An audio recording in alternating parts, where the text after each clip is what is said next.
Evet, ben oturum başkanı olarak As the moderator of the session, I was the latest. I'm sorry for that. I had to attend the other session, so I'm sorry. Firstly, I would like to thank you very much for attending the session. I wish for the success of the session.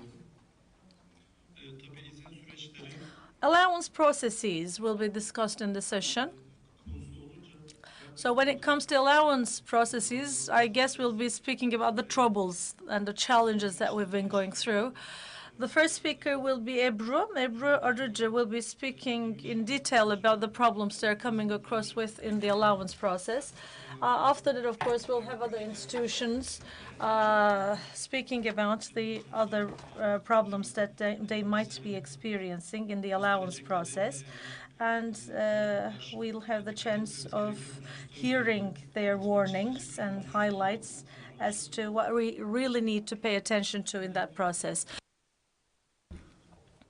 You know that we have the first, let me introduce myself. I forgot that. I'm a member of the executive board of CUREP, and at the same time, I'm a branch division manager in TWEC. So we are speaking about the target for 20 gigawatts, but every year that passes would deplete our hopes for discussing on the 20 gigawatts target by 2023. So about the processes, nothing changes. Currently, we are at the level of 3,500, which is not really a big honor for us on the public side. I have to make that clear. I mean, that level that we're standing at is not very high. As an example, in Italy, checking with the solar, 5 years ago, it was around 5 gigawatts, almost non-existent. But there was a meeting that we attended with my colleagues from Italy, and they've reached 22 gigawatts in 5 years. So we need to catch up with that wind of change. But with the existing legislation and the allowance process, I don't know if we really can make it possible. And of course, I will be asking the speakers just to elaborate whether really we can realistically catch up with 20 gigawatts in the next 6 years. So I would like to ask the speakers about their personal opinion as to what we really need to do to reach that target. And once again, I also would like to highlight the fact that allowance processes in Turkey may look very complicated, but in no European country that these processes are easy as we are complaining of. For instance, in forestry, in mining, there are some challenges in terms of obtaining the permits. But it's not very easy in other European countries. In other European countries, the processes are comparable.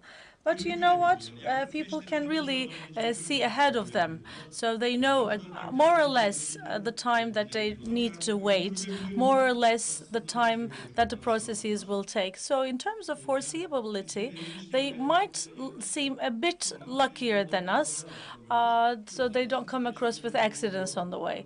But in terms of complicatedness or the challenges for the allowance processes, they might be the same level. But in terms of manageability, maybe they are doing better. The panelists will be elaborating on this aspect as well. Ebru will be the very first speaker of the panel. She has a vast experience about this. When she was the Director General, she was the person who was taking care of all the challenges. I know that she has been through the challenges, and probably she'll have a lot to share with us. So I would like to invite her to the floor now. Firstly, good afternoon. As Ercüment said, we have been in the last 2 days discussing about the various challenges of the wind energy. I am a partner to Aries Energy, and I'm the general manager of the company.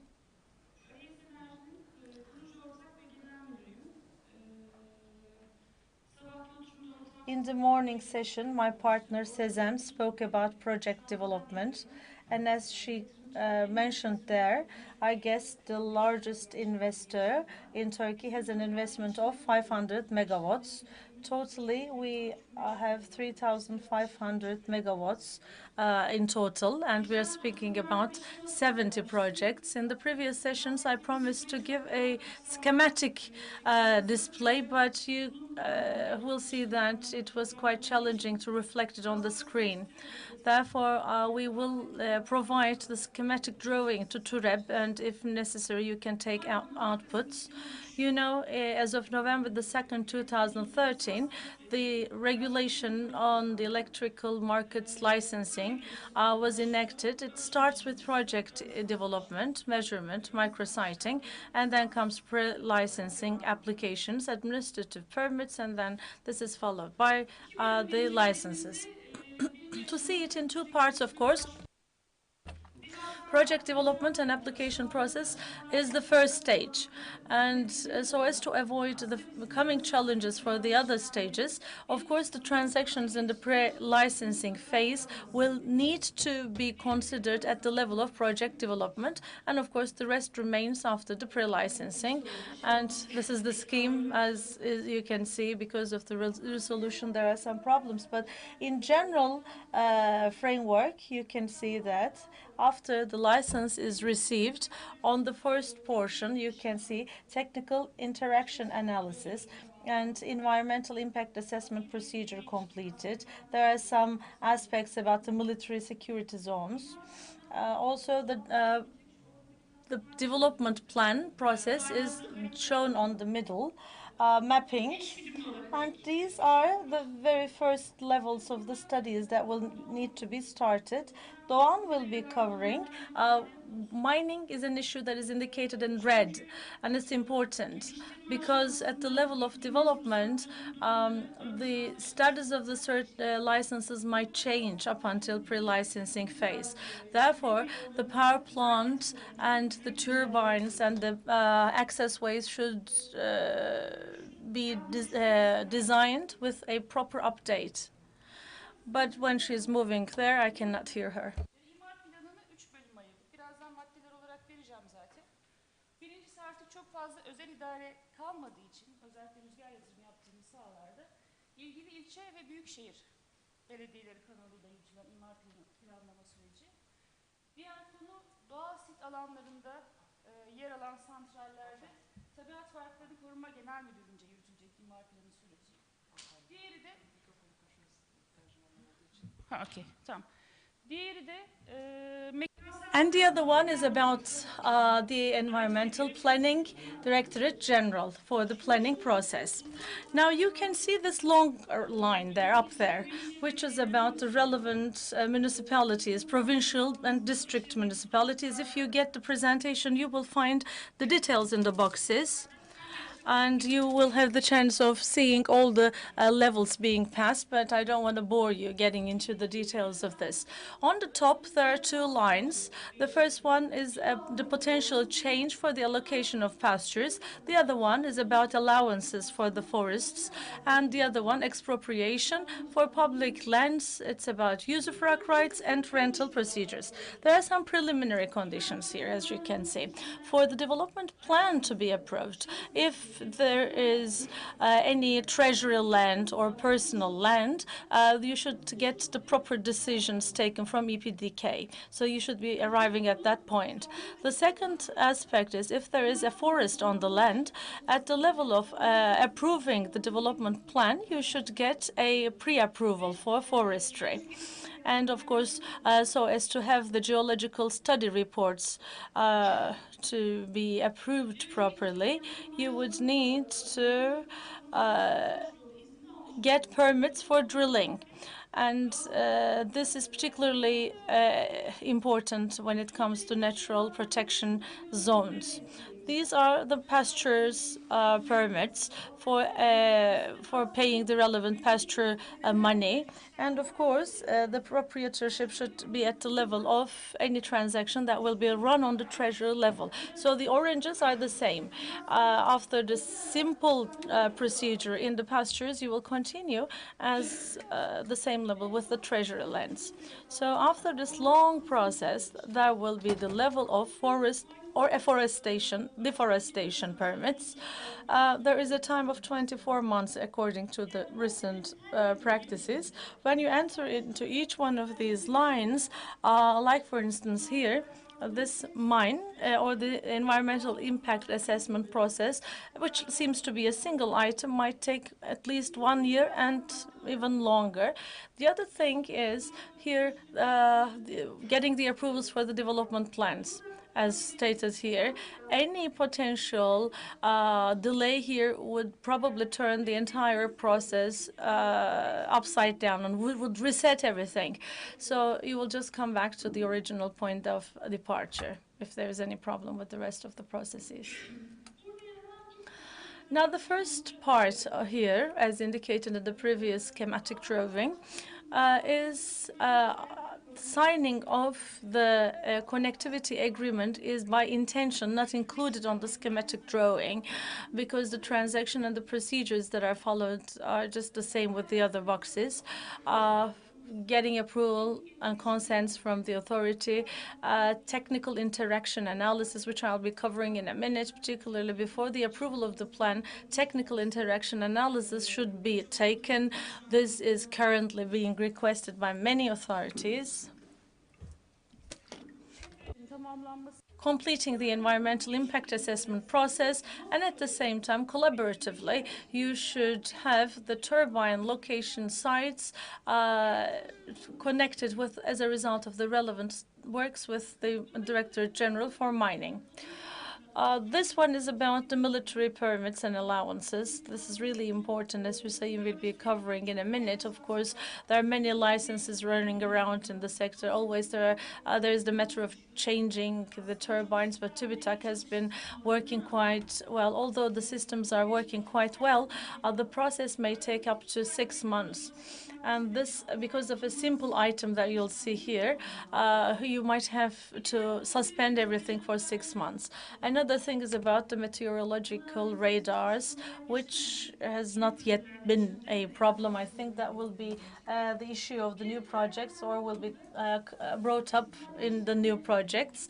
Another thing is when we go to the mining points, we give our observations and recommendations for the sites, for the locations of the turbines, and it's entered also as the sites of the turbines together with the mining sites. But we have to consider that we do not study very much the mining status when we give our observations about the locations of the turbines, because we are speaking about really very large lands. And sometimes when you are doing some road works, after the project is finalized, you have to check the situation about the mines. Biraz önce yine bahsettiğimiz chat raporunda About environmental impact assessment, there is a draft for EIA. For a while, since 2006, we've been working a lot on the EIA reports. And previously, you know, the wind power plants were not covered by the environmental impact assessment reports. And then there was another statement, up to 10 megawatts. These are not covered by EIA. And between 10 to 50, it's not necessary. But currently, we are coming back to the number of the turbines, between 5 to 20 turbines. In the new draft, there is the criteria of 50 megawatts plus, which require an additional environmental impact assessment. And on the 10 megawatts, it's out of scope. There is something that the investors have to be careful about. When there's an increase in the capacity, in the past, the portion of the extra capacity was subject to the relevant legislation. Like, for instance, if you were making a 5 megawatts of increase in capacity, it was out of scope, but now it's a cumulative calculation. According to the new draft, they take a look at the total capacity. Therefore, the total capacity will correspond to the requirements as stipulated in the regulation. Another thing also very commonly seen is when the connectivity agreement is signed and a road study is made, the relevant decisions are taken, be it a forest or some other sites, because when it's forest, some authorities should be asked their opinion. There might be other authorities. You might come across with archaeological protection sites or the absolute dam protection basins, military security zones on the way. Therefore, you might need to revise the routes like once, twice, three times. Doesn't matter if you have concluded the turbine agreement, whether you have transported the turbine to the site, but that will be idle as long as you will not be in the position of making your line. This one is about the pasture lands allowance processes. Don't take it as a time scale. The time intervals are quite long, because I also will be getting into the details now. At the end of the purpose, the allowance is achieved and you will be getting out of the pasture land, and the rest is you continue as treasury land within that land. When it's black, black is you can enter the site. It was about early this year that the provincial directorates could have different practices. You know, there is a prime ministry circular about the public land rentals and usufructs, and there were different practices. And the prime minister's office stated that there is an exemption from allowance in this respect, and it's like that running. This is the preliminary allowance and the drilling permits, and it's again a fast process. But when you come to a point, you have to wait for a very long time, and then there will be the permit that is given to you for deforestation. Here, expropriation and treasury allowance process are included in the same chart. The upper line is expropriation in personal property, and the other one is for treasury property. At the end of the orange, in between, there are many levels that need to be passed. For instance, for the rentals of the treasury, you should get opinion of many relevant authorities. But when the usufruct right is allocated by way of renting, again, the opinion is taken from many other authorities. So the end of that table may be up to 2 years. In personal expropriation, firstly, there is the cadastre control, electricity market board authorities, permits, and then there will be some decisions taken for the acceleration of the process, you can see. As a matter of fact, here we are speaking of something that is quite useful for wind investors, but not very much used. This item refers to the fact that in the science of the wind power plants,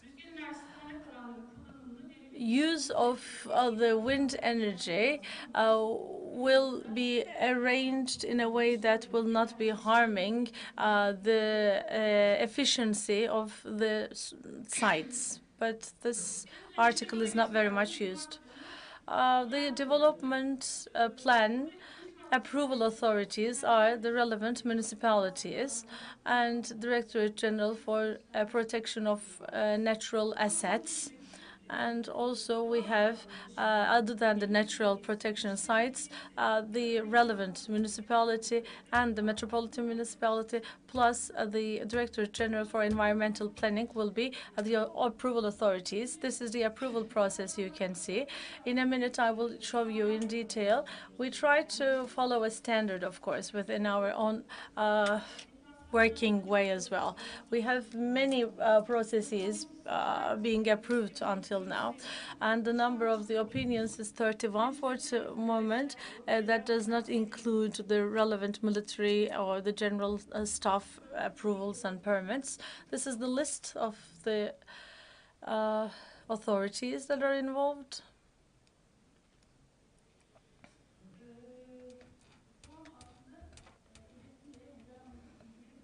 Actually, this is also falling into the speaking responsibility of the other speakers, but you know that we are preparing ecosystem reports, and these are being based on standard observation, and standard opinions are just returned.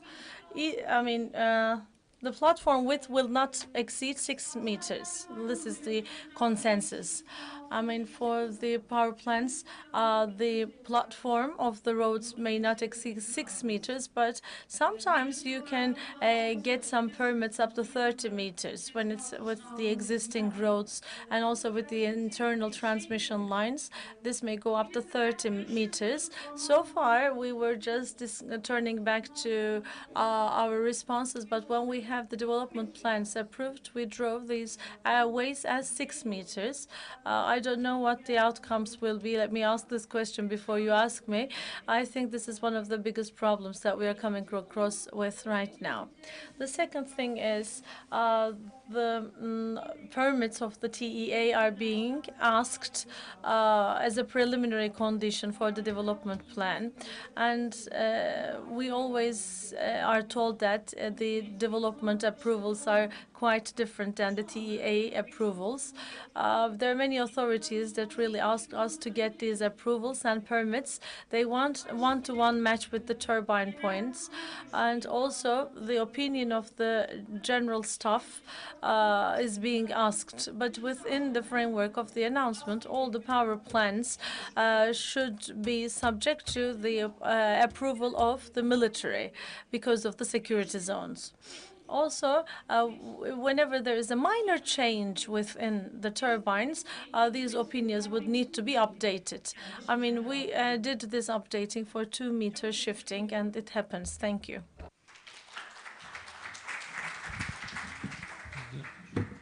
Ebru Hanım'a teşekkür ediyoruz. İzin süreçleriyle ilgili. Thank you very much, Ebru. Of course, within the boxes, there might be a lot. Yes, there were a lot, but I mean, we didn't have time. Each of these would take a different time of lecture.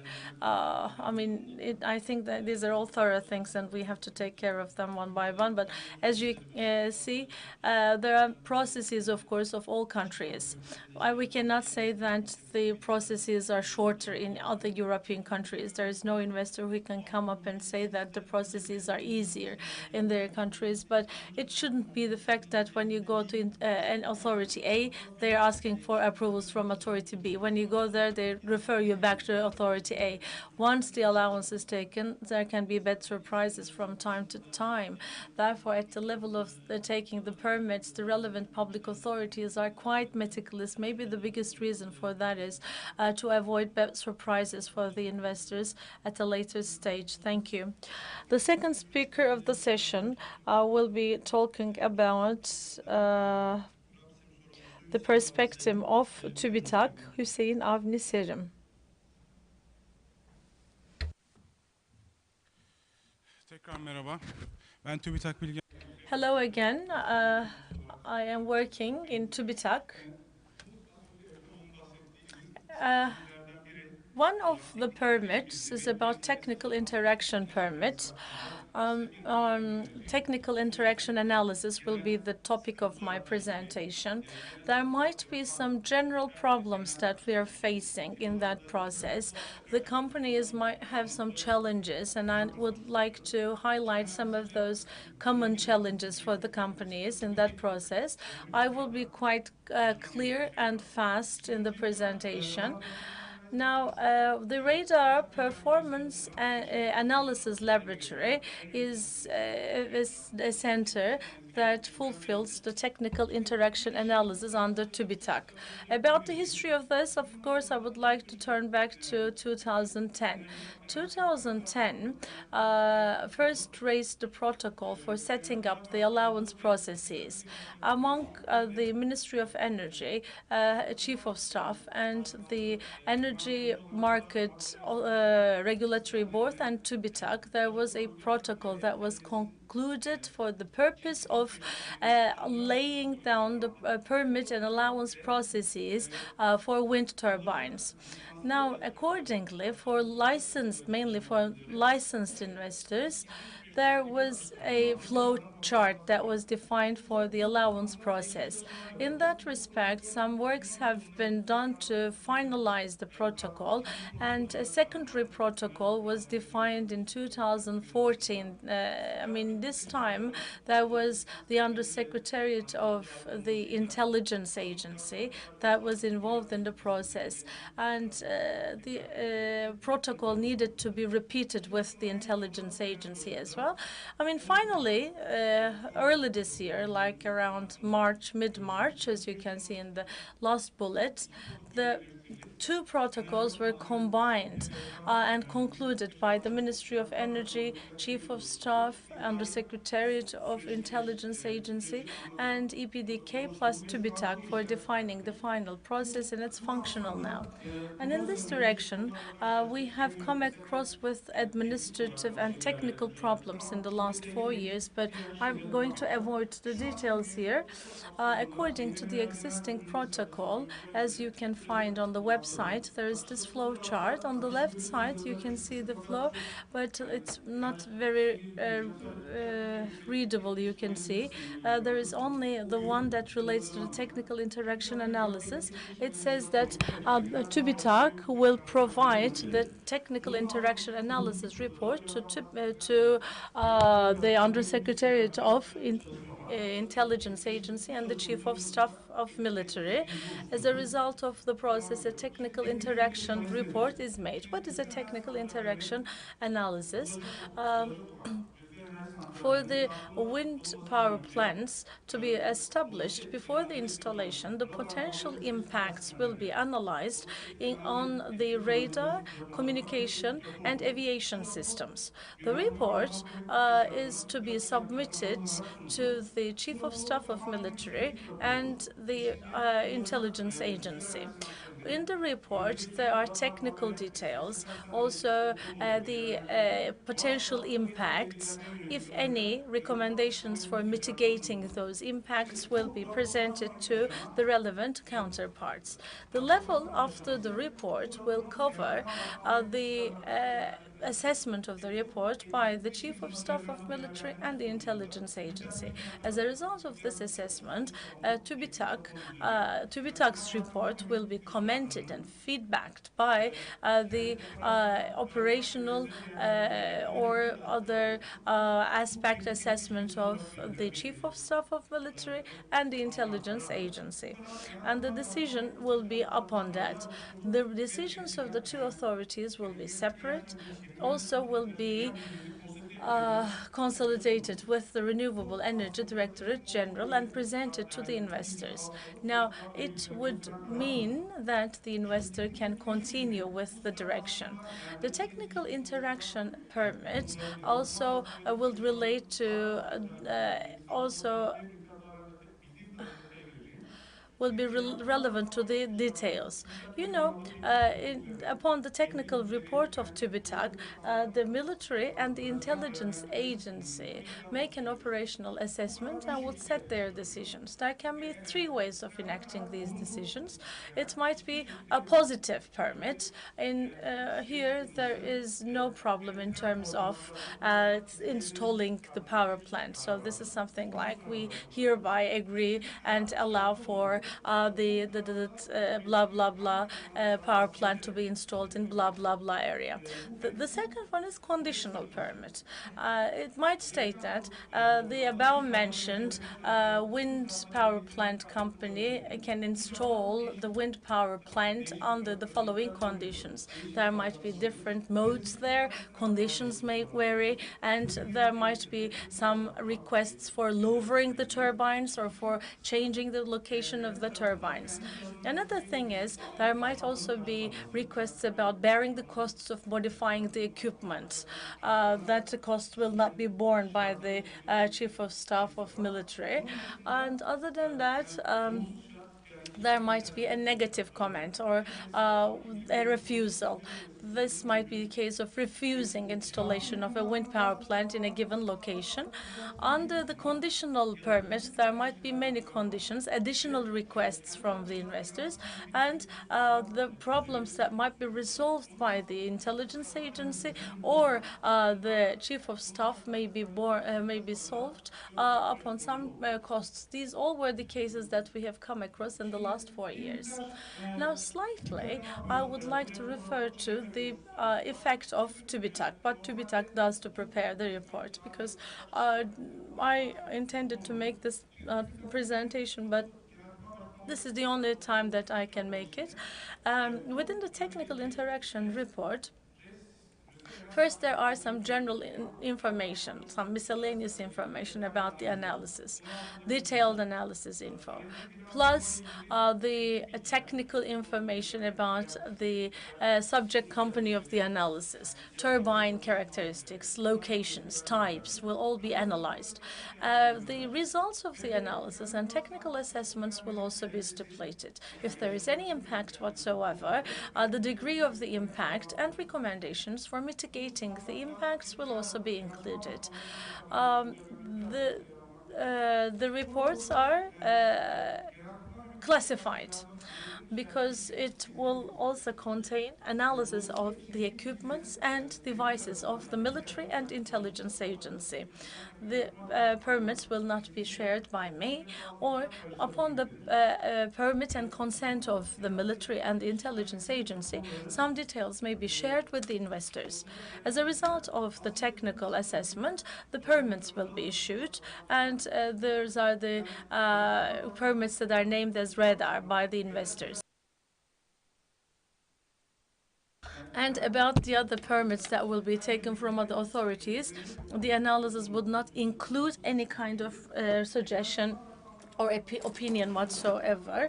Also, about the permits of the military zones, the analysis will also be covering these aspects, because mostly we are being asked about this, about the law on military zones, for instance. Are you doing these controls?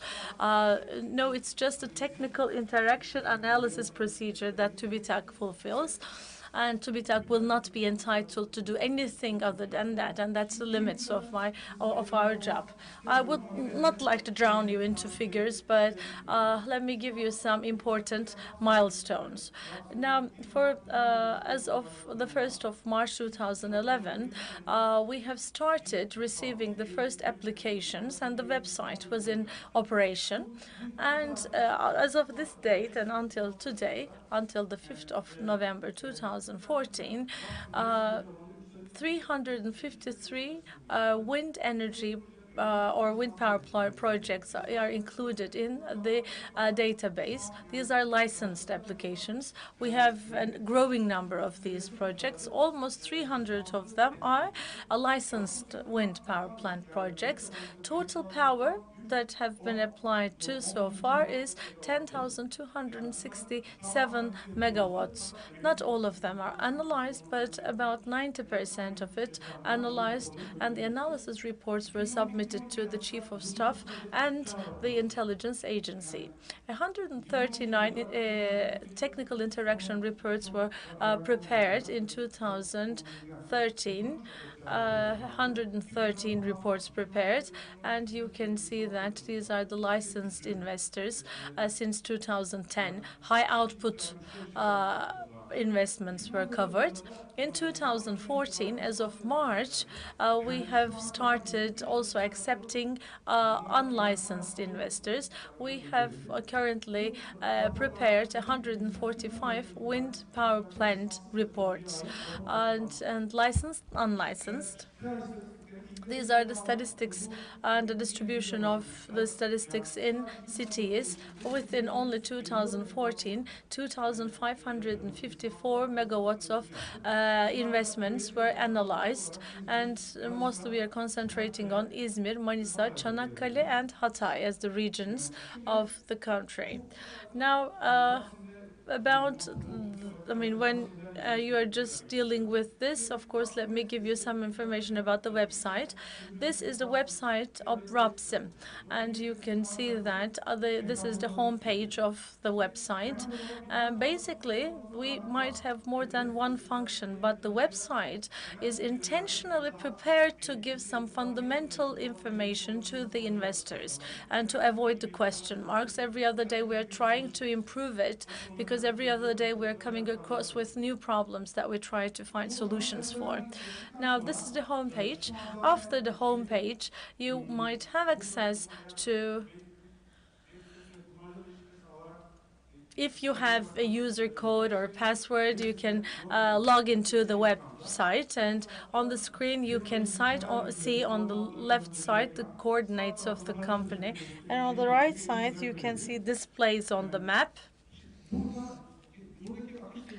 Here, of course, about this part, I would like to show you that if an investor needs a technical interaction analysis, as soon as they apply to us, there are some documents being asked as listed in the website. I think it might be 10 roughly, license certificate, technical assessment report. I mean, almost 10 documents being sought. For these documents, all of them will be used for the analysis purposes, because they will be the references for the analysis of the interaction report. It's really important to have all of these documents without any missing one. Once we receive them, the relevant info will be entered into the database, and some passwords and usernames will be given to the investors. And after that, we ask the investors to log in and check the data. After having checked and verified the data, there is also the requirement of issuing an approval letter. And once we get the approval letter, the relevant person will, depending on the date of receival of the letter, will just put the company in a calendar.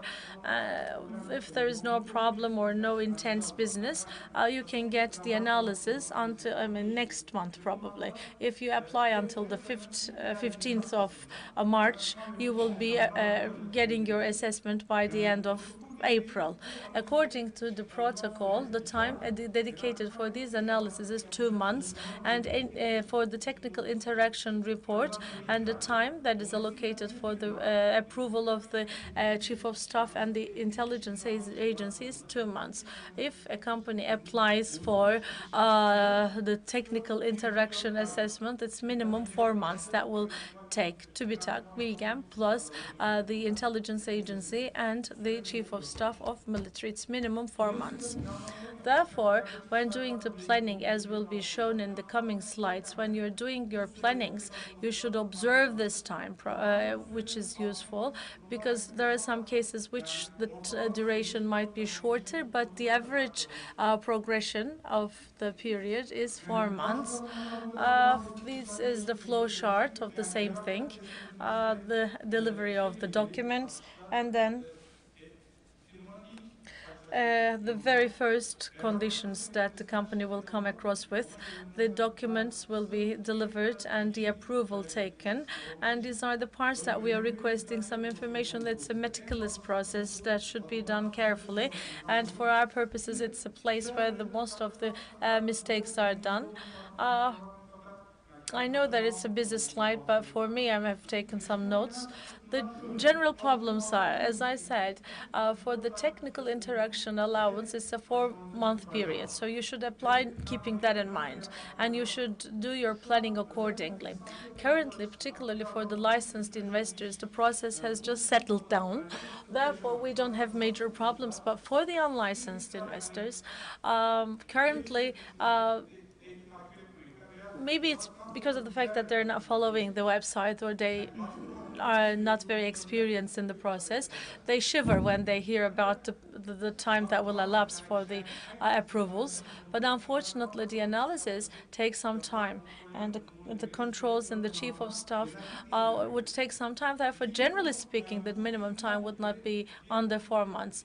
Another thing is for the permits, especially I'm sure that the other panelists will be speaking about the allowance processes, but we don't have any official knowledge as to we cannot do this without your analysis. Therefore, when any company applies to us, when they need an urgent technical interaction analysis indicating that they will be using for X purposes, there is no legal, background or an official rationale to that.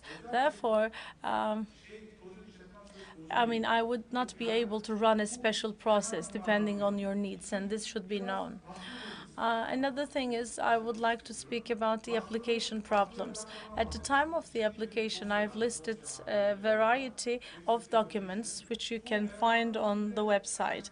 Within those documents, as I said, from the license certificate to the technical assessment report, there are many reports about the turbine coordinates, physical features of the turbine. Also, we have the turbine data form sheet, which should be entered by the manufacturer. And we really ask a bunch of data. This data should generally be submitted in the proper way. There might be some problems about the accuracy. Like, for instance, company X uses brand A for the turbine, but when you even talk to the company A, they would deny that they have this kind of turbine. There might be coordinate-related problems because in the ordinary analysis, the coordinates may be different than also entered into the licenses. Also, these are major problems. Also, the company working with an advisor company. This is my final slide, and I'll be wrapping up. The wind power plant investors working with advisors should have a very close and very good communication with the advisor. The two sides may be speaking different languages from time to time. Also, to start the analysis, the data should be approved by the company. It's really crucial. Unless you approve the data, we can never start the analysis. Therefore, you should be following the flow of events and should be approving the data. That is important for accelerating the process. Maybe most importantly, particularly for the unlicensed investors, the most active problem is the application information should be in compliance with the technical assessment report, because all the work is based on the technical assessment report and should be based on the future interpretations of the report. So it's the preliminary conditions to start the analysis. Thank you. Hüseyin Bey'e teşekkür ediyoruz. Thank you, Hussein. We'll get the questions at the end. As I said at the beginning, allowance processes are quite crucial, and foreseeability is key to everything. About a few years ago, the process was quite chaotic, but now we have a system in place. And as Hussein said, we have in average 4 months of a period. For this 4 months, the investors may also consider this as a time for making the pre-licensing and should be basing their assumptions in that direction, and they wouldn't have any surprises given the fact that they know the potential time that would elapse. The third speaker is Mediha Yeşildal, and she is the head of planning department of Director General of Spatial Planning. Welcome to the session. I am the head of planning department in the Director General of Spatial Planning. We are basing on the statutory law 644, and in Article 13.8, the Directorate General was entitled with the planning tasks.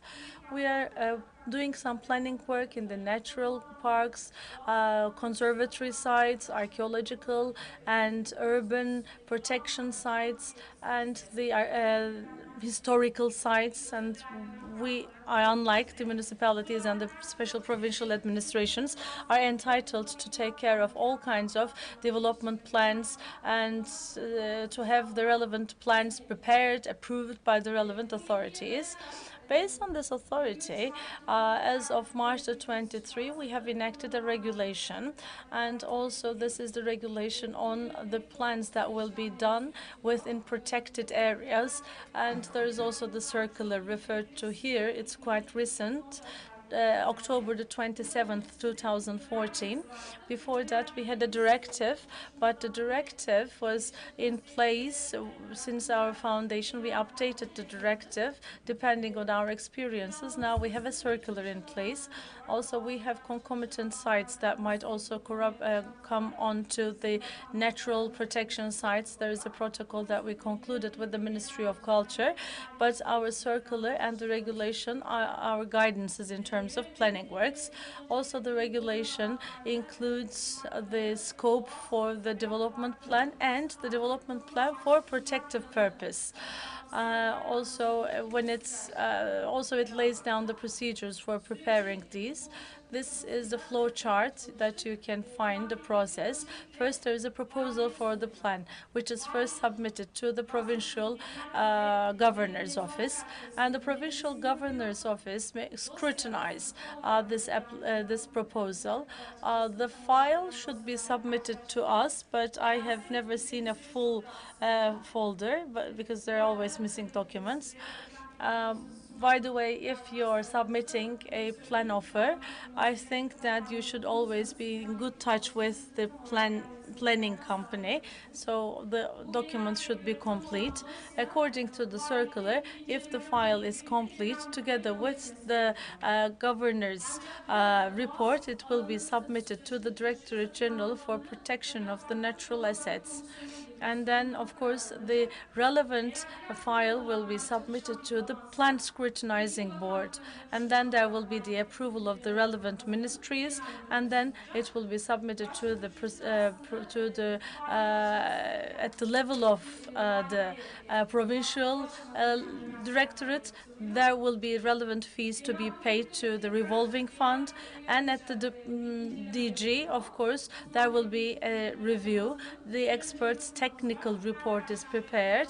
Every Thursday, we convene a board at the plan review board. If it's approved in the meeting, it will then be submitted to the ministry, and after the approval, the relevant units will be receiving it. As you can see here, there might be times that the process will be turned back, reset to the beginning. At the time of the ministry approval, when there is the need for requesting additional documents or information, it will be referred to the governor's office. And when the full approval is taken, the plan will be finalized. If there is any rejection whatsoever, it will be referred back to us. And then these rejections and objections will be subject to the minister's approval.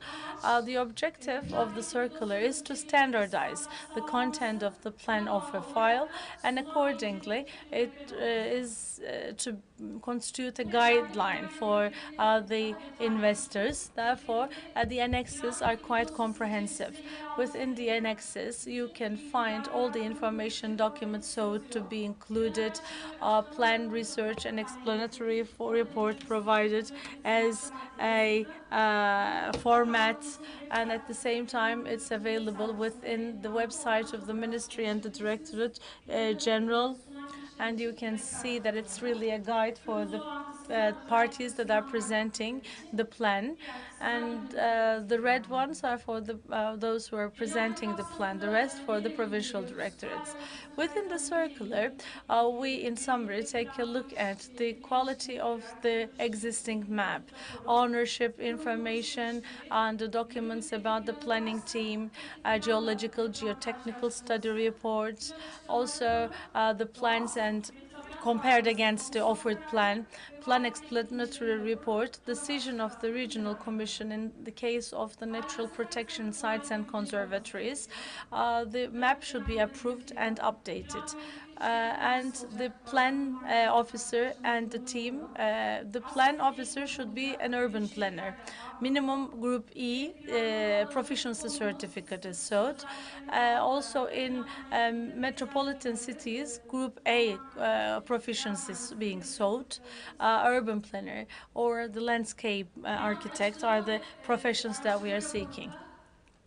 Within the plan research and explanatory report, the rationales behind the plan should always be explained. We ask for a comparison with the plan in force. Also, we would like them to show on a depiction on scale A4 or A3. And this should also include the land utilization site table. In every page of the report, there should be the wet signature of the plan officer. Also, there should be approval from the relevant authorities as of original. And also, the information and the documents should be site-specific. Some additional information and documents might be requested depending on the nature of the site. If the planning site is a natural conservatory or a protection site, then the plans should also include the signatures of the commission members on the explanatory reports. Also, the decisions taken by the commission should be indicated by date and number by the provincial directorate. Also, in the technical review report, sometimes the review report is submitted as the basis for the commission report, but there might be differences between the review report and the governor's technical review report. We have made a format for this so that people would differentiate these two. Also, the application fees will be paid at the time of application, and if it's a natural conservatory, the fees will be multiplied by 1.5. And sometimes when in the plan offers, when it's necessary to do staging, before submitting the plan offer, there should be the approval of the Directorate General, but this does not apply to the natural protection zones and conservatories. Before submitting the plan offer file, this approval should be taken from the Directorate General at the case of staging. The Directorate General at that level will be seeking the satellite images, the map that would indicate the limits of the conservatory area. Also, if any, some current development plans should be indicated, ownership information, and the background information for staging. Also, the governor's opinion should be included in the file. And when we say it's okay, I mean, you can do the staging, then this report is presented to the provincial directorate. For the authority approvals, of course, there are many about the environmental impact assessment, whether it's necessary or not, whether the approval is given. This should be the phase. From the Ministry of Culture and Tourism, some certificates should be taken, including whether or not there are some archaeological sites included. Also, from the DG of Investments and of Enterprises, there is a certificate indicating whether it's in a touristic zone. From the Ministry of Defense, some no-fly zones or the military zones certification, and Chief of Staff and the Intelligence Agency already covered. From the Ministry of Finance, from the Bookkeeping Authority, DG of National Real Estate's relevant certificates. Also, preliminary permits should be taken from the DG of Forestry. Date is important. If it's the deadline has expired, then we ask for extension of time.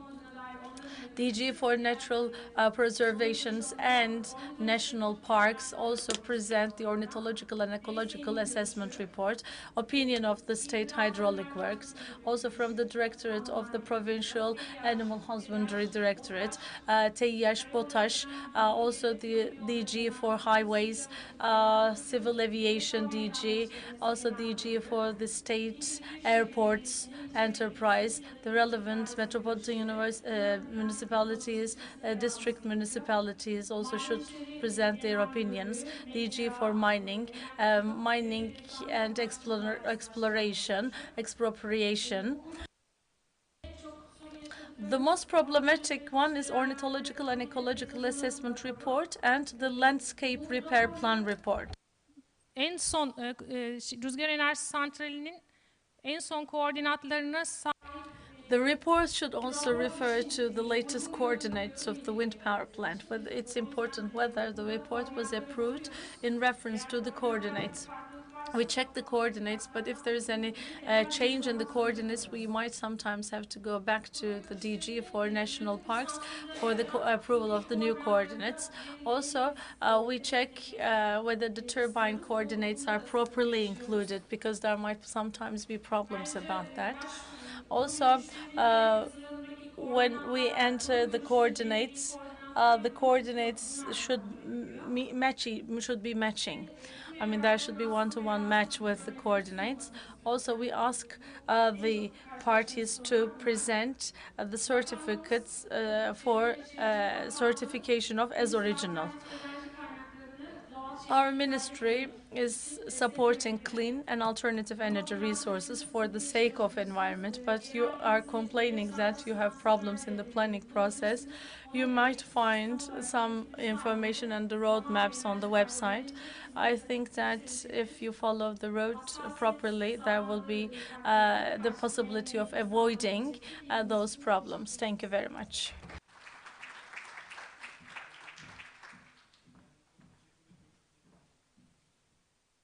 Dinlerken yorulduk.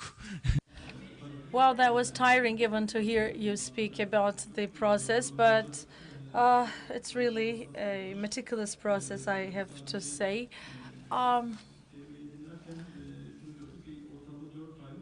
So Hussein said that there is an average, a minimum time of 4 months. And you have covered the process. How long would that take? I mean, would the entire process take? Can you have a forecast on that? If the file is complete, then we prepare our approval letter. Of course, it's not a single signature approval. It's a process. I mean, there is the Directorate General at the Undersecretary at the Ministry, so all the parties just going through it. If it's all complete, if the file is complete, it will take maximum 2-3 weeks for submitting to a signature. If it's complete, of course. What is important is that the file is complete. So together with the planning company, I think that the activity owner should always be in a close contact. Thank you. I think in the discussion time, we'll have a detailed discussion on that. This time, we'll be turning to the DG for mining. Doğan Tok will be speaking as the head of the department. Evet, değerli katılımcılar, Sayın Başkan. Ladies and gentlemen, distinguished moderator, firstly, I would like to welcome you all to the session.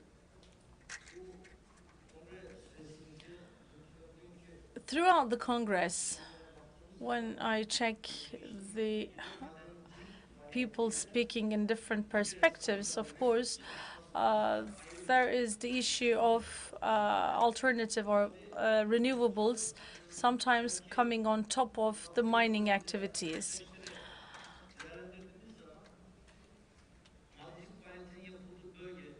The areas of mining might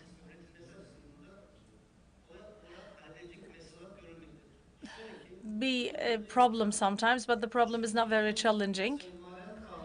We have the law on mining activities. The activity, the law also covers everything that excludes within oil, natural gas, geothermal, and water resources. And the oil resources and the natural gas will not be considered within the same scope. According to law on mining activities, there are 6 groups of licensing for the mines. You would appreciate that for wind power plants, there is a licensing process. And similarly, there is an exploration licensing process plus operational licensing process. And here, of course, there might be variations depending on the location, depending on the groups, depending on the exploration and operational requirements. And the first group is 1A and 1B group licenses, and in group 2, there are 2A and B group licenses. There is no exploration here, but they are directly licensed. 1A is the group of mines that are licensed for minimum 5 years. 1B and 2A group mines are licensed for a minimum time of 10 years. And the other licenses, like the 2B, 3, 4, 5, and 6 group mines, will include an exploratory phase first, and after that, there will be an exploration licensing. This may vary between 2 to 7 years of exploration rights that will be entitled for these mine groups. Tabii maden kanunumuzun anayasadaki dayanak maddesi 168. It's Article 168 of the Constitution that will allow for the exploration works. Devletin yükümlülük tasarrufu altında olduğunu, Natural assets and resources are under the discretion of the state. If the state wants to do so, the state may be free to turn over these rights to real and legal entities. We also have the mining law. Article 4 of the mining law stipulates that the mines are under the discretion of the government, the state, and it's also very important that sometimes when the licensing is done in a geographical location for exploration or for operation, the license holders might have this information. They might say, I am entitled to do exploration or operation on this hectares of land. All the activities will be under my discretion. It's as if they have purchased the ownership of that land. And this might be problematic because other investors might have difficulties in investing into that area. lazım. Ülkemizdeki bulunan Therefore, we should know that any kind of mine that is to be explored in Turkey will be the entitlement of all the individuals living on the territory of the Republic of Turkey. It's just like a rental agreement. The government would allow for the investors to get into some exploration activities. But at the end of the day, the mines to be explored and operated will be owned by the state, and the operators will have the entitlement of performing exploration and operational activities within the time of license. So let's take a look at the licensing processes. Here there is a licensing process, and for the mining activities, the same will be applied. The processes may be concomitant to each other, which might cause some problems. In 2010, there was another law, 5995, and similarly, the problems that were encountered by the power plants were also considered. Therefore, we have brought along some practices. But before these practices, of course, about the mine licenses, we had some problems about the concomitances. Therefore, we started a practice after 2010. There are two parts of it. Firstly, for the sites under protection and the special sites, namely, like the special environmental protection zones, the wildlife zones, or the fields that will be covered by the development law, or the conservatories, or the lands under the protection of the highways. After 2010, the relevant authorities were asked to enter some numeric data about those sites. Therefore, on a geographical system, we have already identified these sites. Apart from that, for the wind power plant investments, or hydropower plants, or thermal power plant investments, or solar, highways, railways, or oil or natural gas pipelines, these are again investments, of course. Therefore, if the area that we are going to function would corroborate or would just correspond to the investments that are on the trespassage of like the pipelines, there will be other aspects that will be taken into consideration. So the mining licenses may also have a joint impact. Therefore, we have taken the list of these sites and entered it into our information data and data base system. Why? Because there might be some applications for the relevant sites, and when this kind of an offer comes, we might check this on our own database, and as a result of the controls, if the investment offer would just come onto the same land where there is a license applicant or a license holder, we turn to the license holder to get a permit from the relevant authority within 1 year.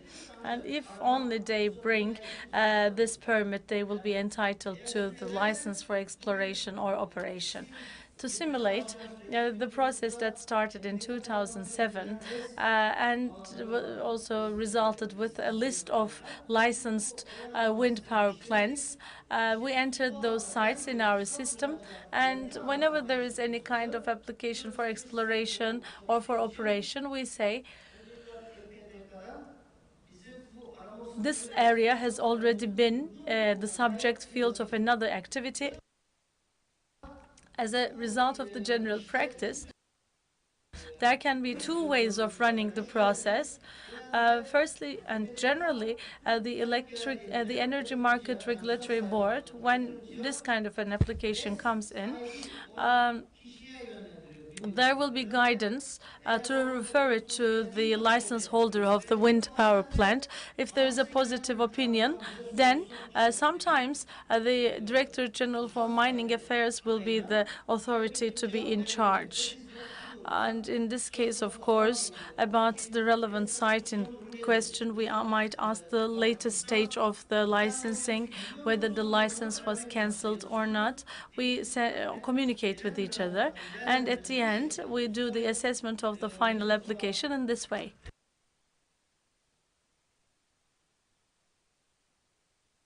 In the meanwhile, it's a live process, and the mines are quite important for us, because taking a geological look into our country, I mean, Turkey is a rich country in terms of the mine diversity. And for reservoir mining, we are mostly doing surface mining. We might be going through the 100 meters, but for deeper mining probably will be done in the future. But there is still a lot to be explored, a lot of mines to be used, and it's a live process, but still, as in the cases for the wind power plants, there are different modes of investment. So when the two investments come onto each other, as a result of the amendment in 2010, we have entered another paragraph, paragraph 15 to Article 7. And here it says that access ways, airports, ports, dams, highways, railways, all kinds of energy facilities, and the similar facilities of that kind may come onto each other. And if there is no alternative to the activity or the investment, so that it's questioned whether there is an alternative of this investment. After having questioned whether it's that there is no other way, there is a board that will be established as the final authority. Now, before bringing it up to the relevant board, we are able to resolve the problem as the Director General for Mining Affairs. The wind power plant requests are being handed over to us. It's generally either like an opinion for development plan, or it might be about the processes that we are being asked about. But generally, the investors, as Ebru said, are just involved within the process. And if they're questioning whether there's an existing license, it's like a guarantee for the future of the investment. Okay, now once we receive the request, as the Director General for Mining Affairs, we always check whether that potential site falls within the coordinates of another investment. We always ask the investors to let us know about the coordinates. But when the requests are received, the turbine locations and the connectivities, at the same time the access roads are not entered, which is a problem for us, because we have to know whether there is any existing mine license with the other locations. And when assessing this, of course, first first we enter the existing and requested wind power plant data into the database. Depending on the license type, if it is an exploration licensed site, and if there is any kind of mining activity lacking or no mine revealed, then within the licensed sites, the rights will be in the favor of the wind power plant, and we approve as the Director General. And if, of course, it takes place on a previously licensed site, then we first check the mining activity being performed. And also we check the mine reserves, also the coordinates of the mine reserves. We sent the delegations to the field, and both sides would attend. The wind investors, together with the mine license holders, also make a meeting on the site, and they make some reviews. As a result of these reviews, as I said, the priority is to check whether we can solve the issue in terms of the location of the turbines, in terms of the interaction between the two types of activities. If we can resolve the issue on the site from the technical aspect, the Director General will take the decision, and both activities might be consented at the same time. But sometimes, particularly for licensed sites, the license holders, so as to avoid any loss of resources, distance to the turbines should be considered, because at the end of the day, there might be some blasting operations because of the mining activity, and depending on the techniques of the mining activity, distance to the turbine should be considered as an impact assessment. And despite of all the efforts spent, all the technical works done, if there is any such situation that continues, that will not be resolved by the Director General, then the board, as stipulated in Article 7, will be referred to take care of the file. But, of course, we ask both sides to present us a report, and the said report should include some foreseen information. Also, the wind investors will be asked to provide us a report in the format you can see on the slide.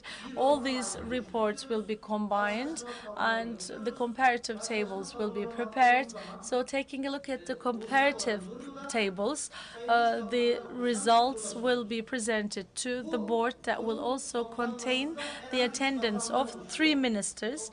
By the way, the 3 ministers are quite crucial to attend, and the Minister of Development will be chairing the session. And since it's something to do with the licenses, the second member will be the Minister of Energy and Natural Resources, plus the Minister of Industry and Trade also will be present in the meeting. Mr. Minister of Industry and Trade is involved because for the licensing process of the wind power plants, the Energy Market Board will have a say, and therefore the board will not be able to vote twice. Therefore, it's the Ministry of Industry that would attend. Raporlar karşılaştırma tablosu. It's the majority of votes that will just be definite. So the report will be presented to the board. Within the board, Mr. Distinguished ministers will take into consideration whether there are alternative areas that might be used to be assigned to these activities. They consider the debate from all perspectives, whether it's economically feasible, whether there's really a contribution to the economy, whether it's useful for the industry. There might be some extra conditions being sought, but if there is no alternative site that will be assigned to this kind of activity, I mean, that might be about just giving up the investment. It will be the board decision to be definite about this. And after the decision of the board, if the decision is in the favor of the wind investment, the wind investor will then be in the position of bearing the investment costs of the mine holder. We have teams, of course, that will be working to make that calculation of the investment costs. Especially our team makes the controls, and they just define, as a result of their calculations, the investment costs, and we let these parties know. It might be an entity or a person, but we are asking the wind investor to also pay that money, and then there is an assessment process. I'm about to reach the end of my presentation, but of course, to have a thorough assessment and review on the site, the wind investors are mostly asked to present the coordinates and numeric coordinates of the investment zone with dot metrics of the turbine locations, so that we understand the general layout. And of course, this is really something that we come across with, because when you just receive the request of the wind power plant, of course, there is a transmission line that will come in the picture. Of course, through TWEC, the same picture will be quite different, especially about the transmission site. There will be another request to be raised by TWEC.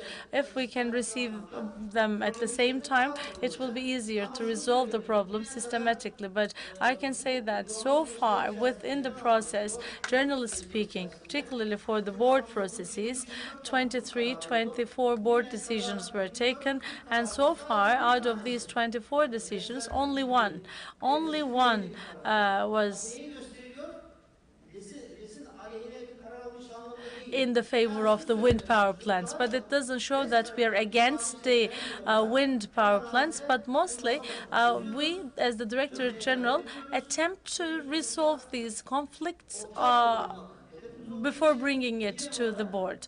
Therefore, the main efforts are for finding the midway. We are holding meetings with the attendance of both parties, and we say that, let's say there are 50 turbines, let's just give up these 3-4 turbines, and this license holder will be shifted to another region. We've tried to find a midway, and that's the reason why we have had only one board decision that was in the favor of wind power plant. The other was about the dams, the other access ways. But at the end of the day, I have to say that generally the problem would be about the also allowance processes. As the Director General for Mining Affairs, we have not considered this as a major problem for the moment.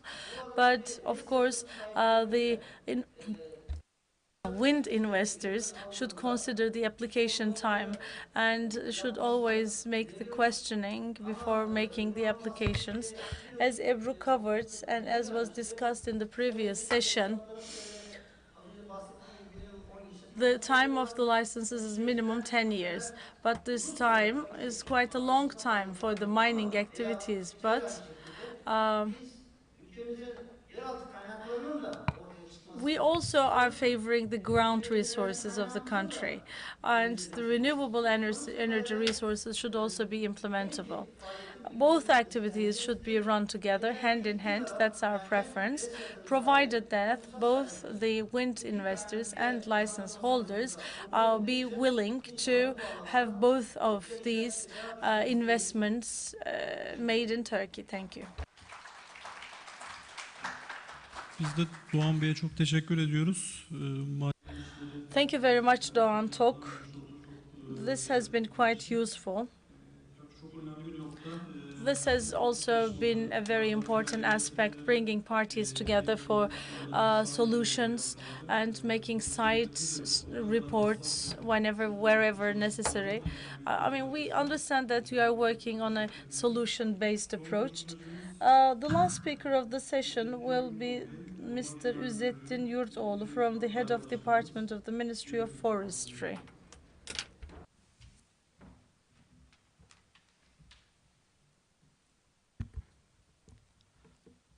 Sayın Başkan, Mr. Moderator, ladies and gentlemen, I would like to extend my regards to each and every one of you on my behalf and on behalf of my authority.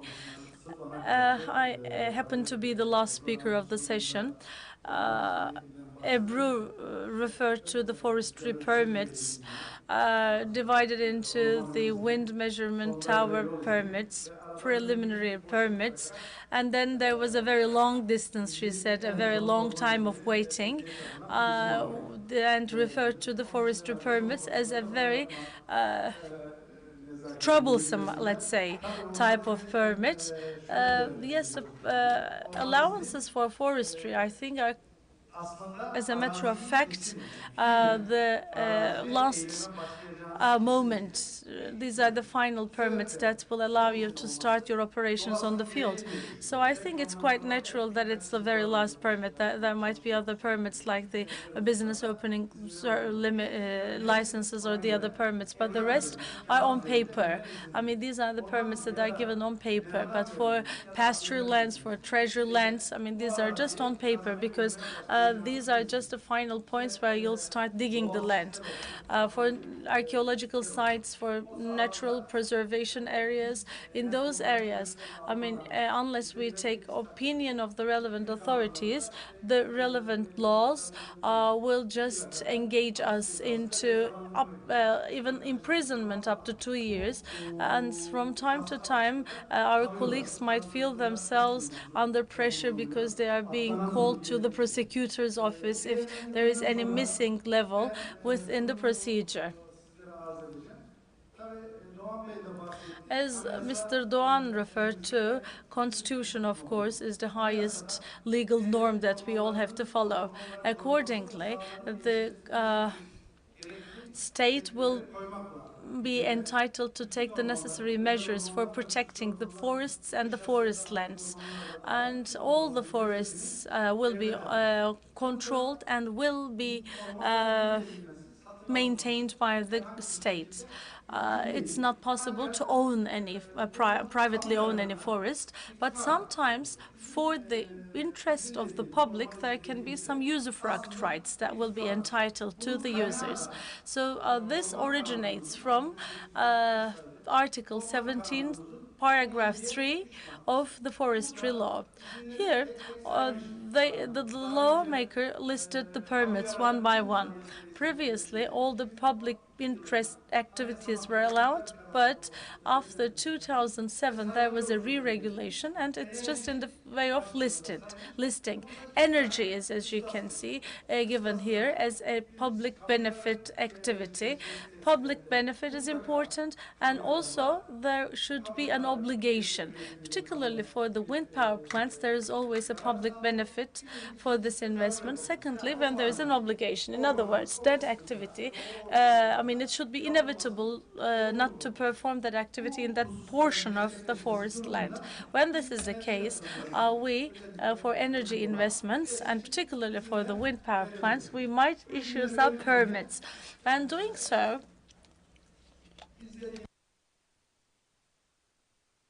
we follow a procedure that is regulated by the secondary legislation. But, of course, I have to say that the forests are not a heritage from our forefathers, but it's in our custody for the future children.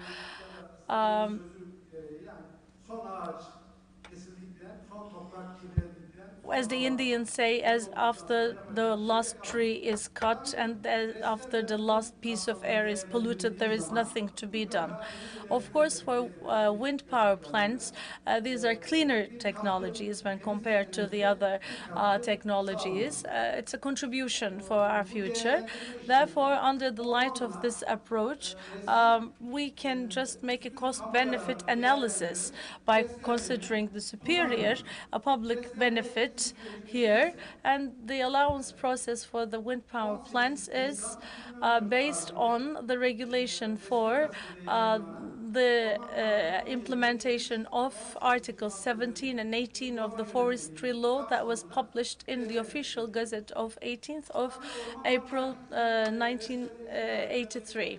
Now here, the reason why we have a lot of requests for the wind power plants is actually 27% of the lands in Turkey is forests. The other are just pastures and the agricultural fields. But the forests are mostly in high lands where there is an abundance of wind. Therefore, there might be some intensivity in terms of the requests rates for the forest lands.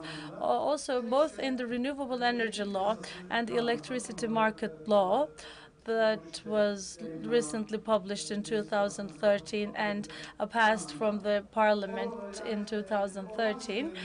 For forest permits, of course, there is somehow like an exemption. With this exemption, up to 5% of the total project cost to fund values will not be collected, and for 10 years, the land permit fees will be discounted by 25%. With this reason, there is also a high demand for the forest lands. 18 Nisan tarihinde resmi gazetede yayınlanan In yönetmeliğe April göre 2014, the regulation, as I said, was published in the official gazette, but there is a change, a modification.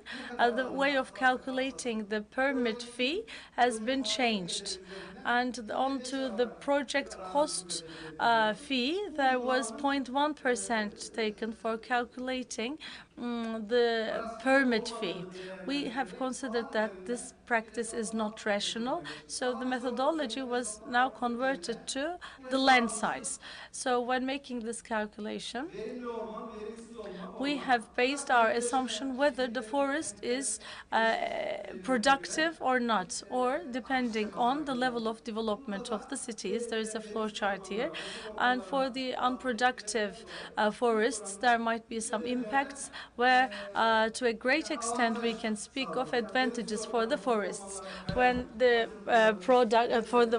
forest is unproductive, the cost of the fee has been lowered when compared to the previous level.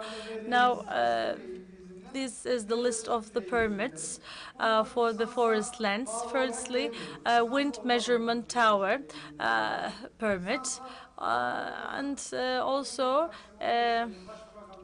wind power plant preliminary permits, wind power plant final permits, drilling and access ways permits, and energy transmission line permits. Also, when you see some kind of site, when there is the license for wind measurement, all these will not be provided to the Prime Minister's office. But if it's unlicensed, of course, we have to submit this to the Prime Minister's office. As I said, the preliminary permits are also important.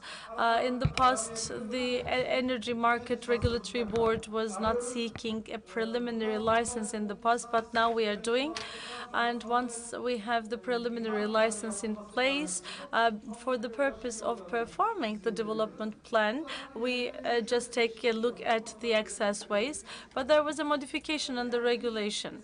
In the past, also the access ways of the wind power plant were asked to be included in the plan, but now currently it's just a development plan of the turbines that would suffice for the plants. And here, of course, the final permits are being sought. These final permits kesin lisans istiyoruz. are like the final licenses, but we have been still discussing this with the Energy Market Regulatory Board. In a short while, we'll reach a consensus on this. And as I said, for the energy transmission lines, we do have permits. Yönetmeliğimizde hangi belgelerle birlikte müracaat edilecek? This is the list of the documents being asked at the time of application. The applications should be made to the regional directorate. In 27 cities, there are 27 regional directorates. Now, after your documents are received within 15 business days, the relevant officers are asked to review the documents, and if there is any missing one, you should be informed quickly about the fact that your document is missing. As soon as you're informed that there is a missing document, you will be expected to complete the file.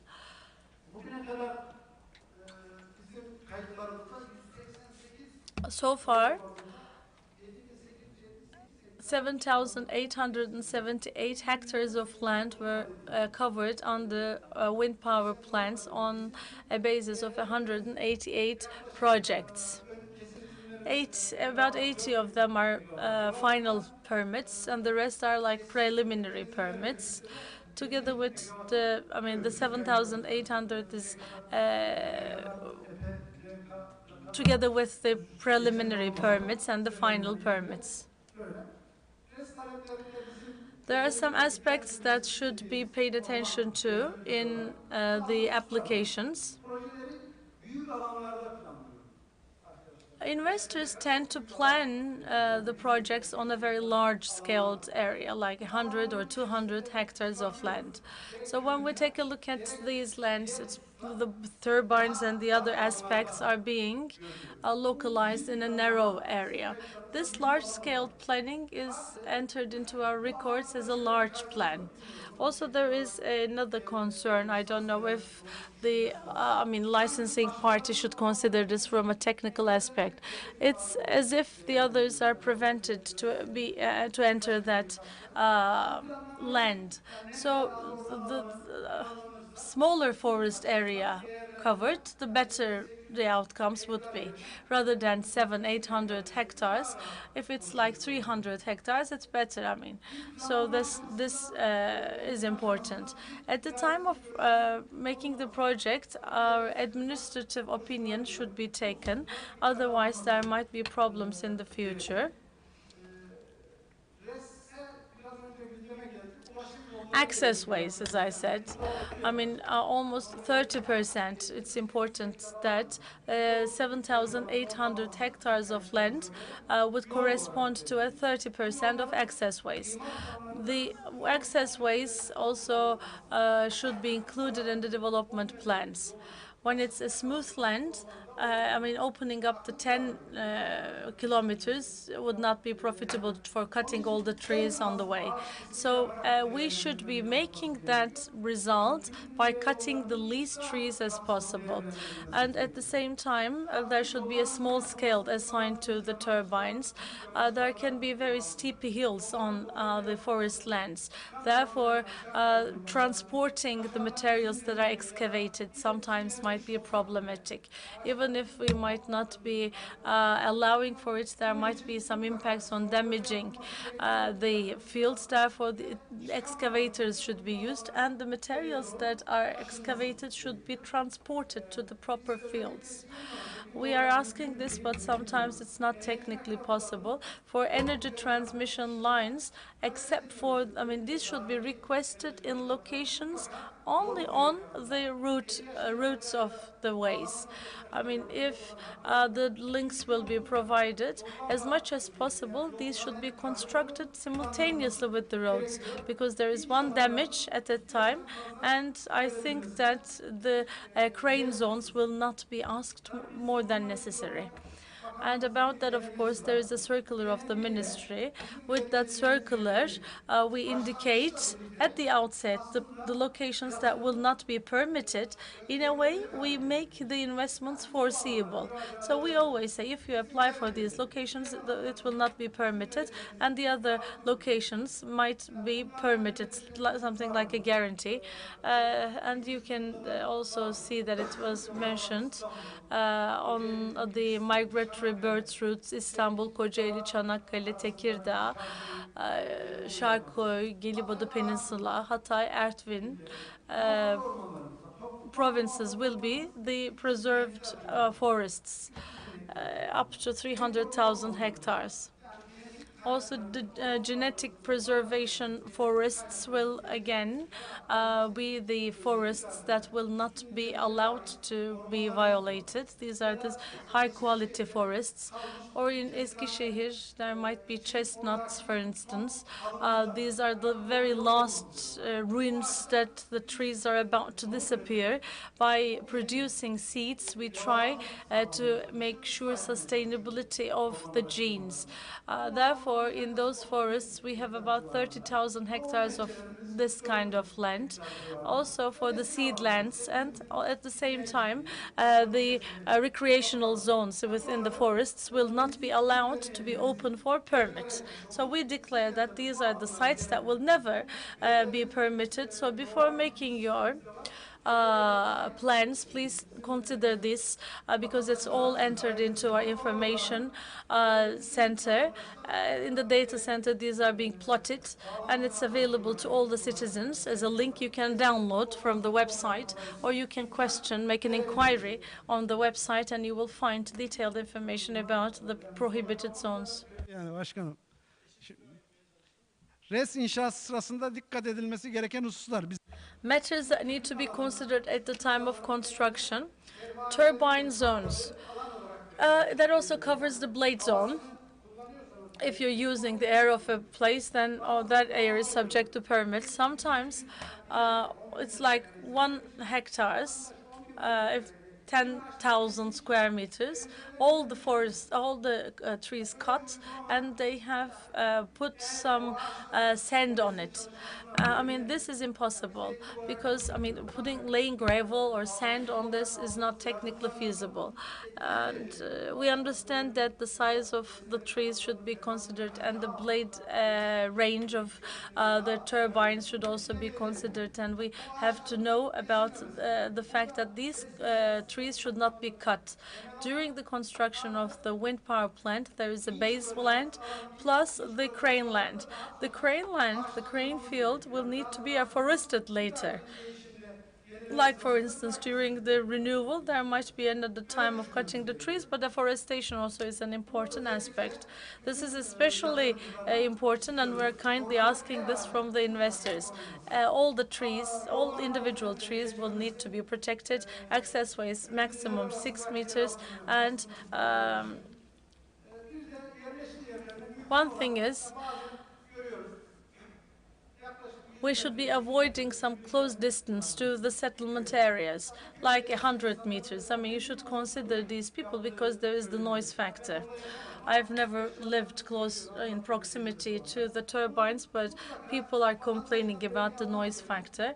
You should always just consider the distance to the settlement areas, especially in the nighttime. And also, some potential fires should be prevented, and measures should be taken accordingly. In 2013 and 14, there were 2 fire cases in 2 turbines in Balıkesir. As a result of one of them, there was no damage to the forest, but in the other case, 1.5 hectares of land were burned. And these are the photographs from that incident. Thank you very much.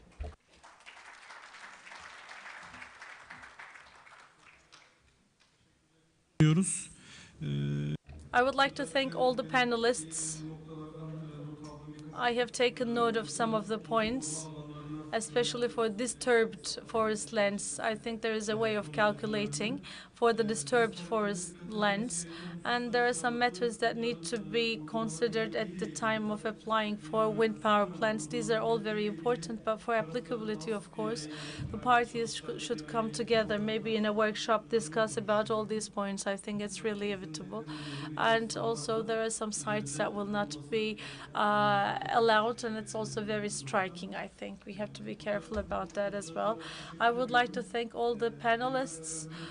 As a general assessment, Ebru referred to the general situation, about the general situation and the process for the allowance process. This was followed by the relevant opinions of the authorities represented by the speakers after Ebru. All the speakers have given us crucial information. I mean, we have gone beyond the time limit. Now we don't have time for the questions and answers, but maybe still we can get a few questions, and the rest will be asked maybe outside during the coffee break. İletmeniz daha uygun olacak düşüncesindeyim. Evet, varsa soru cevap bölümüne geçelim. Evet. Buyurun. Benim sorum I have a question for Mr. Hüseyin from Nordex Energy. Now, the technical interaction analysis process, when it first came out, all the technical specifications and the turbine specifications were provided to TÜBİTAK within a classified report, but the investors have started asking, you should just provide us the specifications of the turbines, but there is a confusion of information, I think. All of this is available in your database, and is there a special reason why you're asking this from the investors, and how shall we guide the investors? Now, for the new turbines produced for Nordex, I mean, if there is any missing information, we might request this from the investors. I mean, that must be the reason. There might be a new model because we're lacking some information and we don't have that information, then we ask it from you. But for about the old models, I think you wouldn't be expected to submit this. But you said that the specifications are being sought from the investors. Are you asking us this from the investors, or I don't know if you should clarify that in your website or not? I cannot give you a clear answer. I may check onto that. But normally, if it's a new brand or a new model, if it's your first application, the documents will be sought from the investor, it's for sure. But for an older model, I would expect that this is not the case for you.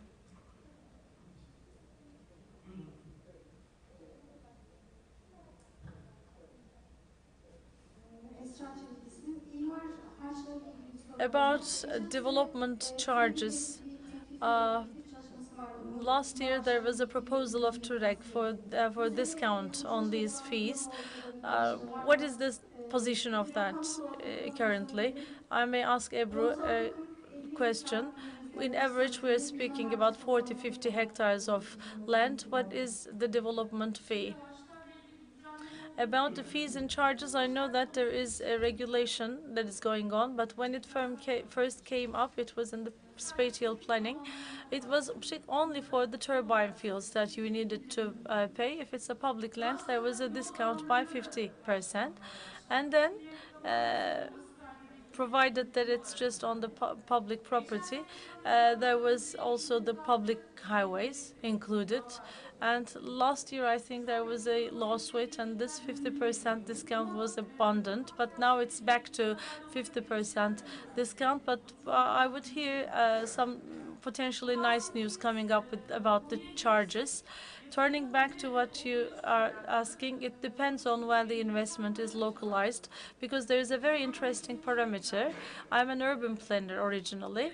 Yes, the urban planning charges may be acceptable. In Kepsut, Balıkesir, like a housing project may also differ from a housing project in Bodrum, Muğla, because of their profitability levels. I accept this. But for wind power plants, the local coefficients being applied in your region are the same. For instance, in Balıkesir, Kepsut, you multiply by 1.8, and in Bodrum, you multiply by 4.5. It's therefore would depend on the location of the project, because you will see that the values may be up to threefolds. But it's like, for instance, we've constructed a power plant in Bursa and Balıkesir. It was 1,044,000, and recently a project was approved in Bodrum. Also, for the spatial part, I think it was 1.2 million, which means 13 trillion, I think, of investment. If I'm not wrong, it was the 6 turbines in the spatial planning. And also there was another coefficient, I think. We multiply it by 1.5. I think the rest, everything, that will come up to 4 or 5 million.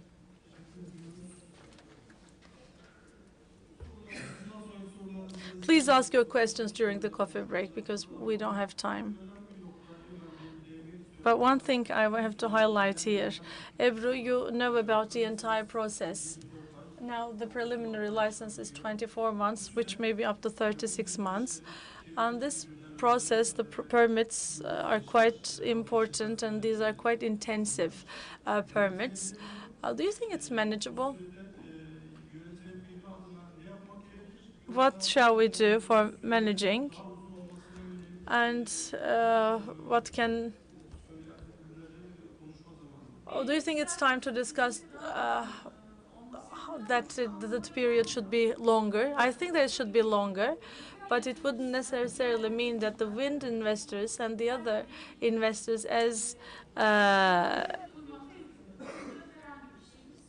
are expected to fulfill their liabilities. But the only thing is the processes need to be limited somehow. Like, for instance, I've shown you a list. 31 authorities are being asked to present their opinions in different projects. I mean, everybody would like to have their process fulfilled. The biggest problem is we'll have this problem as long as we don't have standardization. Secondly, it may be either at the level of opinion given or at the time of running some procedures. When the relevant authority asks for opinion, or when we as the investors are asking for some advice, if I'm convinced that we have to fulfill some deadlines, I think that would be very sound. But especially in the complex sites where the proprietorship is complex, always we have to consider the clear way of running. It's generally the personal lands and expropriation is quite sound. It's running quite effectively because, you know, the process is well defined in the legislation, and you can certify your legal aspect. Otherwise, when there is acquisition on the land, it's not possible to make the documentation within that time.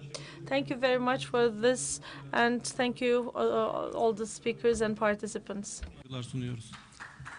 Katılımcılarımıza